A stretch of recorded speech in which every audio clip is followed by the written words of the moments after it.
J'aime beaucoup le livre du pape François, là, La joie de l'Évangile. Il y a tellement besoin, il y a tellement besoin.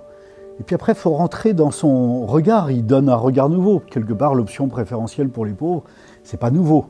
Mais un pape qui le vit et qui nous engage à le vivre, on est un peu dérouté au début, quoi. Parce que les pauvres, il y en a partout. Tu sors dans la rue, à la sortie des paroisses. Et en fait, il faut du temps pour découvrir que moi aussi, je suis peut-être un pauvre, quoi. J'ai beau avoir de l'argent, une belle maison, du boulot, même si je n'ai pas une belle maison, mais j'ai mon appart.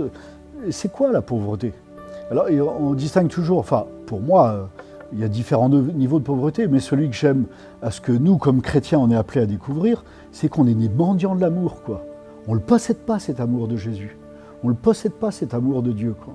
Et on doit le découvrir, l'acquérir, autrement les pauvres, je suis incapable de les accueillir.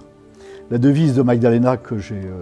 la première, c'est « Elle m'a regardé comme une personne », c'est la petite Bernadette, qui est tellement marquée par le regard de Marie sur elle, alors qu'on la regardait avec mépris, c'était qu'une pauvre, quoi. Et puis la deuxième chose, c'est ce que dit Mère Teresa. La plus grande pauvreté du monde d'aujourd'hui, c'est pas d'avoir faim, d'avoir le ventre vide, je coupe un peu ce qu'elle dit, mais c'est d'être ni attendu, ni désiré, ni aimé de personne. La solitude du monde d'aujourd'hui, ça me marque. Ça me marque. Et je vois ici, on organise ce qu'on appelle les mercredis du cœur. Avant, c'était un repas pour les pauvres. Mais il n'y a pas de limite. Il y a qui me dit, ouais, mais lui, il vient, il a un appartement, et tu vois, mais s'il vient, c'est qu'il a besoin. Donc on ne met pas de limite. Et en fait, on se rend compte qu'il y a un gros problème de solitude, d'accueil de l'autre. Ça aussi.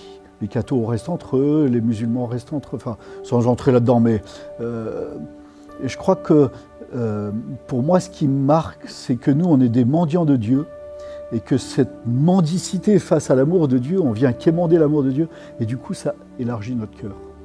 On ne peut plus rester au niveau des idéologies, on ne peut plus rester au niveau de l'aide. Je vais te donner des vêtements, je vais te donner de l'argent, je vais te donner du boulot, je vais te donner un logement. Ça ne suffit pas.